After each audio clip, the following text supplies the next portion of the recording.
ಸ್ನೇಹಿತರೆ, ನಿಮಗೆ ಕಾಮಟಿಪುರದ ಇತಿಹಾಸ ಗೊತ್ತಾ?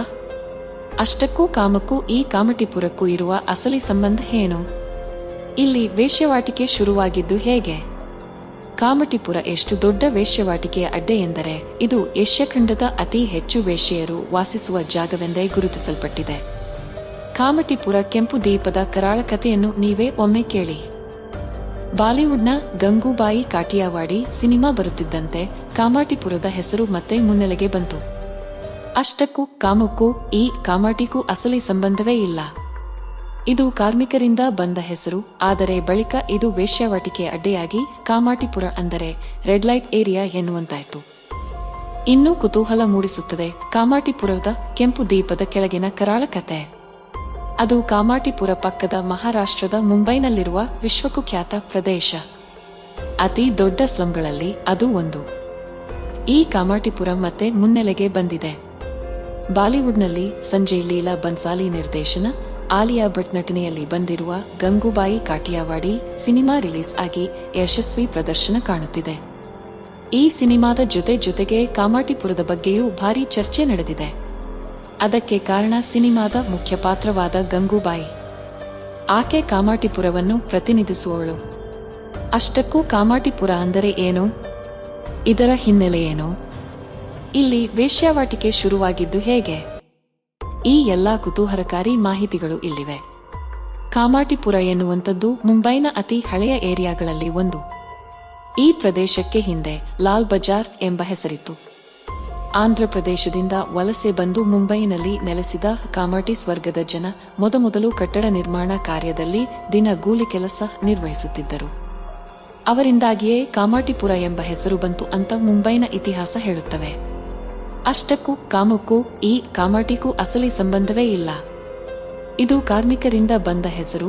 ಕಾಮ್ ಅಂದರೆ ಕೆಲಸ ಮಾಡುವ ಕಾರ್ಮಿಕರು ಇಲ್ಲಿ ಜೋಪಡಿಗಳನ್ನು ಕಟ್ಟಿಕೊಂಡು ಬದುಕು ಸಾಗಿಸುತ್ತಾ ಇದ್ದರು.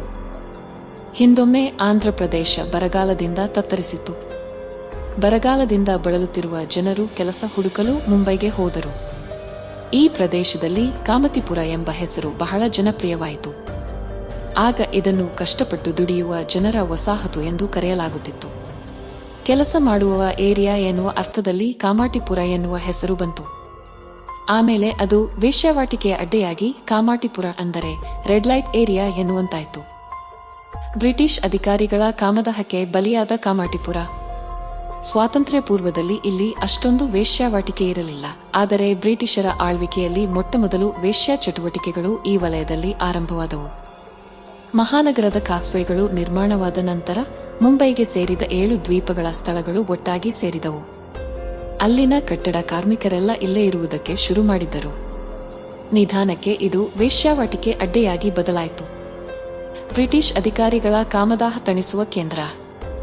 1880 ಸುಮಾರಿಗೆ ಮೊದಮೊದಲು ಬ್ರಿಟಿಷ್ ಸೈನ್ಯದಲ್ಲಿ ನೌಕರಿ ಸೇವೆಯಲ್ಲಿದ್ದ ಪೊಲೀಸ್ ಪೇದೆಗಳು, ಸೈನಿಕರು ಇಲ್ಲಿ ಬಂದು ತಮ್ಮ ಕಾಮಕ್ರಿಯೆಯನ್ನು ತೃಪ್ತಿಗೊಳಿಸಿಕೊಂಡು ಹೋಗುತ್ತಿದ್ದರು. ನಿಧಾನಕ್ಕೆ ಅದೇ ರೂಢಿಯಾಗಿ ಇಲ್ಲಿ ವೇಶ್ಯಾವಾಟಿಕೆ ಅಡ್ಡೆ ತಲೆ ಎತ್ತಿತು. ಅತಿ ಹೆಚ್ಚು ವರ್ಕರ್ಸ್ ಇರುವ ಜಾಗ.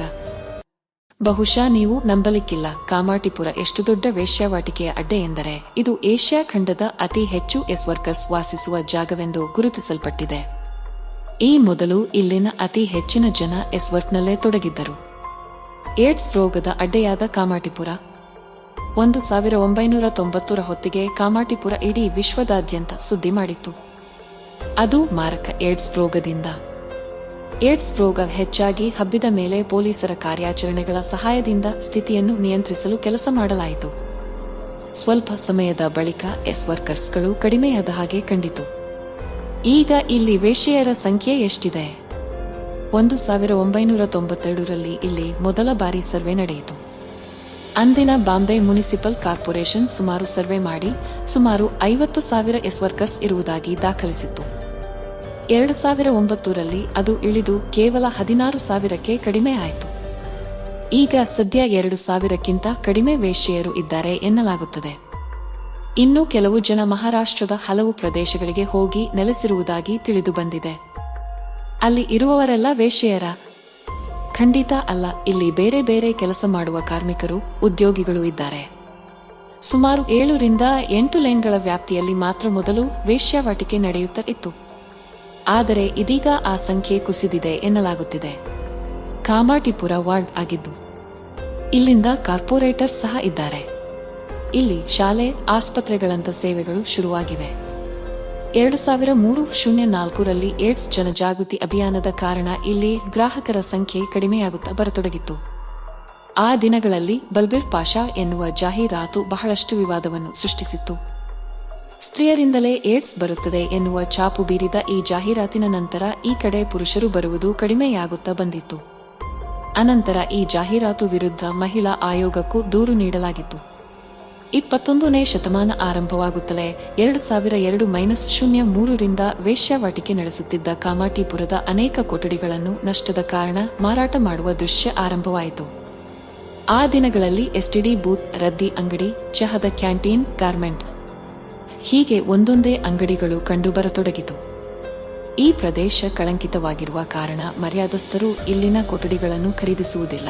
ಆದ್ದರಿಂದ ಬಹಳ ಕಡಿಮೆ ಕ್ರಯಕ್ಕೆ ಈ ಕೊಠಡಿಗಳನ್ನು ಖರೀದಿಸಿರುವುದಾಗಿ ಆ ದಿನಗಳಲ್ಲಿ ಚಹದ ಕ್ಯಾಂಟೀನ್ ಅಂಗಡಿಯವನೊಬ್ಬ ಹೇಳಿದ್ದಿದೆ.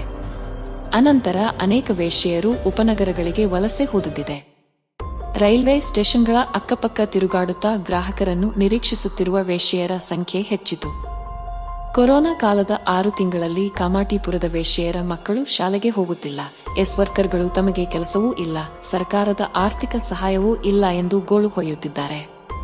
ಸಂಪಾದನೆಯ ದಿನಗಳಲ್ಲಿ ಇವರಲ್ಲಿ ಹಲವರು ಊರಿಗೂ ಹಣ ಕಳುಹಿಸುತ್ತಿದ್ದ ವೇಶ್ಯೆಯರಿದ್ದರು.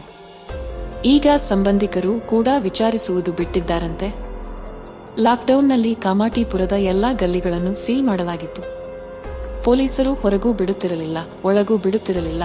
ಈಗ ಗಲ್ಲಿಗಳ ಸೀಲ್ ಡೌನ್ ತೆಗೆದರೂ ಗ್ರಾಹಕರು ಇತ್ತ ಬರುತ್ತಿಲ್ಲ. ಸಾಯಿ ಸಂಸ್ಥಾನ್, ಪ್ರೇರಣಾ ಮೊದಲಾದ ಎನ್ಜಿಒ, ಕನ್ನಡಿಗರ ಎನ್ಜಿಒ ಕೂಡ ಇದೆ. ಇಲ್ಲಿನ ವೇಶ್ಯೆಯರಿಗೆ ಲಾಕ್ಡೌನ್ನಲ್ಲಿ 15 ದಿನಗಳಿಗೊಮ್ಮೆ ರೇಷನ್ ನೀಡುತ್ತಿತ್ತು. ಇಲ್ಲಿನ ಕಷ್ಟ ಅಂದರೆ ಇಲ್ಲಿರುವ ವೇಶ್ಯೆಯರ ಮಕ್ಕಳು.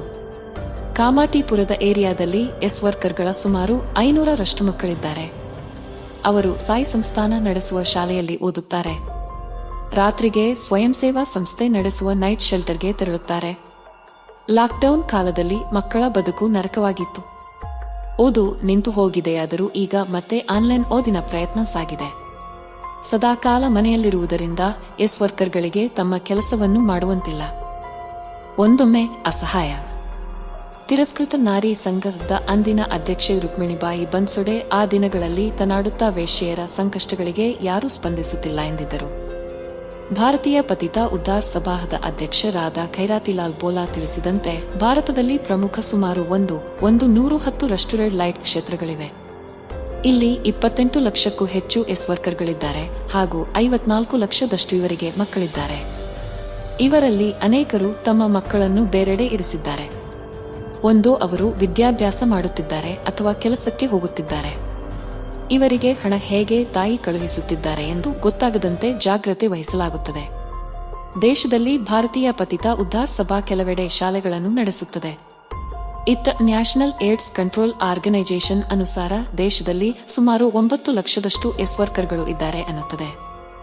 ಆದರೆ ಆಲ್ ಇಂಡಿಯಾ ನೆಟ್ವರ್ಕ್ ಆಫ್ ಎಸ್ ವರ್ಕರ್ಸ್ AINSW ಅಧ್ಯಕ್ಷರಾದ ಕುಸುಮ್ ಅನುಸಾರ ದೇಶದಲ್ಲಿ ಸುಮಾರು 28-30 ಲಕ್ಷದಷ್ಟು ಎಸ್ ವರ್ಕರ್ಗಳು ಇದ್ದಾರೆ. ಇವರಲ್ಲಿ ಅನೇಕರು ಪ್ರವಾಸಿ ಮಹಿಳೆಯರು, ಕೆಲವು ಹೌಸ್ ವೈಫ್ಗಳು, ದಿನಗೂಲಿ ಮಹಿಳೆಯರು. ಇಂಥವರೆಲ್ಲ ಸೇರಿದ್ದಾರಂತೆ. ಅನೇಕರು ತಾವು ವೇಶ್ಯ ದಂಧೆ ಮಾಡುತ್ತಿರುವುದನ್ನು ಮನೆಯಲ್ಲೂ ಹೇಳುವುದಿಲ್ಲ. ಹೀಗಾಗಿ ಲಾಕ್ಡೌನ್ ಸಮಯ ತಾವು ಸಂಕಷ್ಟದಲ್ಲಿದ್ದೇವೆ ಎಂದು ಹೇಳದಂತಹ ಸ್ಥಿತಿಯಲ್ಲಿ ಕೆಲವು ವೇಶ್ಯೆಯರಿದ್ದಾರೆ. ಕಾಮಾಟಿಪುರದಲ್ಲಿ ಆಂಧ್ರ, ಕರ್ನಾಟಕ, ಪಶ್ಚಿಮ ಬಂಗಾಳ, ನೇಪಾಳ, ಬಾಂಗ್ಲಾದೇಶ ವೇಶ್ಯೆಯರ ಸಂಖ್ಯೆ ಹೆಚ್ಚು. ಓರ್ವ ಎಸ್ ವರ್ಕರ್ ಸಂಪಾದನೆಯಲ್ಲಿ 5-6 ಜನರ ಪಾಲು ಇರುತ್ತದೆ. ಓರ್ವ ವೇಶ್ಯೆಗೆ 500 ರೂಪಾಯಿ ಸಿಕ್ಕಿತು ಅಂದರೆ ಅದರಲ್ಲಿ ಗರ್ವಾಲಿ, ಮಮ್ಮಿ, ಕಮಿಷನ್, ದಲ್ಲಾಳಿ, ಮ್ಯಾನೇಜರ್, ಪೊಲೀಸ್, ಮೆಡಿಕಲ್ ಮುಂತಾದ ಜನರು ಪಾಲು ಪಡೆಯುತ್ತಾರೆ. ಅಂದರೆ ಒಬ್ಬಳು ವೇಶ್ಯೆಗೆ ಸಿಗುವ ಹಣ ಅದರಲ್ಲಿ 100 ಅಥವಾ 125 ರೂಪಾಯಿ ಮಾತ್ರ. 4 ತಿಂಗಳು ಎನ್ಜಿಒವನ್ನು ಅವಲಂಬಿಸಿದ ಅನೇಕ ವೇಶ್ಯೆಯರು ಈ ದಿನಗಳಲ್ಲಿ ದೇಹ ವ್ಯಾಪಾರ ತ್ಯಜಿಸಿ ತಮ್ಮದೇ ಆದ ಸ್ವಂತ ವ್ಯಾಪಾರಕ್ಕೆ ಇಳಿಯುತ್ತಿದ್ದಾರೆ. ಕೆಲವರು ಮಕ್ಕಳ ಉಡುಪನ್ನು ಮಾರಾಟ ಮಾಡಲು ಶುರು ಮಾಡಿದ್ದಾರೆ. ಕೆಲವರು ತರಕಾರಿ ವ್ಯಾಪಾರ ಆರಂಭಿಸಿದ್ದಾರೆ. ಕೆಲವರು ಚಹಾ ಮಾರಾಟಕ್ಕೆ ತೊಡಗಿದ್ದಾರೆ. ಇನ್ನು ಕೆಲವರು ಮೀನು ಮಾರುವುದಕ್ಕೆ ಇಳಿದಿದ್ದಾರೆ. ಹೊಸ ವ್ಯಾಪಾರ ತಮಗೆ ಗೌರವ ತಂದಿದೆ ಎನ್ನುತ್ತಾರೆ ಈ ಮಹಿಳೆಯರು. ಎನ್ಜಿಒ ಪ್ರೇರಣಾ ಕೆಲವರಿಗೆ ಆರ್ಥಿಕ ಸಹಾಯವನ್ನು ಮಾಡಿದೆ. ಹಣ ಕಡಿಮೆ ಸಿಕ್ಕರೂ ಯಾರ ಬೈಗಳನ್ನು ಕೇಳಬೇಕಿಲ್ಲ ಎನ್ನುವ ಸಂತೋಷ ಇವರಿಗಿದೆ. ಕಾಮಾಟಿಪುರದ ವೇಶ್ಯೆಯರಿಗೆ 1928ರಲ್ಲಿ ಒಮ್ಮೆ ಲೈಸೆನ್ಸ್ ನೀಡಲಾಗಿತ್ತು. ಆದರೆ 1950ರಲ್ಲಿ ಲೈಸೆನ್ಸ್ ರದ್ದು ಮಾಡಲಾಯಿತು. ಆ ದಿನಗಳಲ್ಲಿ ಮುಂಬೈಯಲ್ಲಿ 2 ಲಕ್ಷಕ್ಕೂ ಹೆಚ್ಚು ವೇಶ್ಯೆಯರಿದ್ದರು.